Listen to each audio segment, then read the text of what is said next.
Hi guys, I'm making this video because an idle problem started to appear on my Volkswagen Polo. The motor code is AUA, and if you look this closer, then you will see the idle is fluctuating.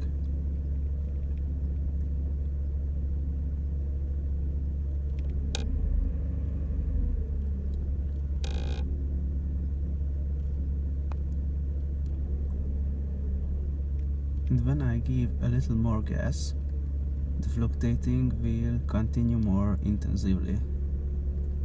It's very interesting.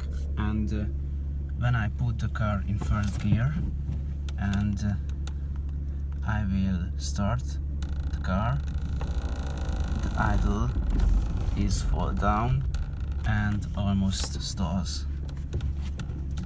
If anyone knows to fix the problem, please write a comment. Thank you.